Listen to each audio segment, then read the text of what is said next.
இருக்கிறவராக இருக்கிறவரும் இனியவருமாகிய இயேசுவின் நாமத்தில் உங்கள் யாவருக்கும் என் அன்பின் வாழ்த்துக்கள்.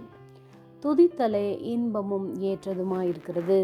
சங்கீதம் 147 முதலாவது வசனம்.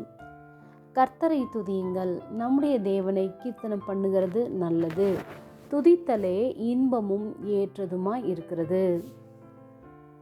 நாம் துதிக்கும் போது தேவ கிருபை அதிகமாக பெறுகின்றது. தாவீது தன்னுடைய எல்லா சூழ்நிலையிலும் கர்த்தரை துதித்து தடைகளை தாண்டினான், வேதனைகளிலிருந்து மீண்டு வந்தான். இன்று நாம் எப்படிப்பட்ட கஷ்டமான பாதையினூடாக கடந்து போக நேரிடலாம். நாம் துதிக்கும் போது தீராத பிரச்சனைகளும் மாறாத சூழ்நிலைகளையும் ஆண்டவராகிய இயேசு கிறிஸ்துவால் மாத்திரமே மாற்ற முடியும். எத்தனையோ பேர் தங்களுடைய சுகவீனங்களில், பலவீனங்களில் இயேசு என்ற நாமத்தை சொல்லி துதித்த போது, கரங்களை தட்டி ஆர்ப்பரித்த போது, அன்று எரிகோ கோட்டைகள் விழுந்தது போன்று எதிர்த்து நின்றோர் பலனற்று போகும்படி கர்த்தர் செய்வார்.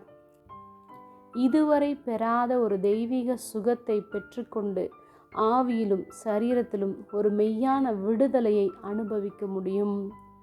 நாமும் சொல்லுவோம், கர்த்தாவே, நீர் செய்த காரியங்களால் உண்மையாகவே மகிழ்ச்சி அடைகிறோம். அக்காரியங்களை குறித்து நாங்கள் சந்தோஷமாக பாடி கீர்த்தனம் பண்ணுவோம். அதுவே எங்களுக்கு மகிழ்ச்சியும் இன்பமுமாய் இருக்கிறது. கர்த்தர் மேன்மையான காரியங்களை செய்திருக்கிறார். மென்மேலும் அவரை போற்றி துதிப்போம். ஜெபம். அன்பின் பரம தகப்பனே, எப்பொழுதும் எங்களோடு கூட இருக்கிறவரே, உம்மை துதித்தலே இன்பமும் ஏற்றதுமாய் இருப்பதற்காக நாங்கள் நன்றி செலுத்துகிறோம். இயேசுவின் நாமத்தில் பிதாவே, ஆமென்.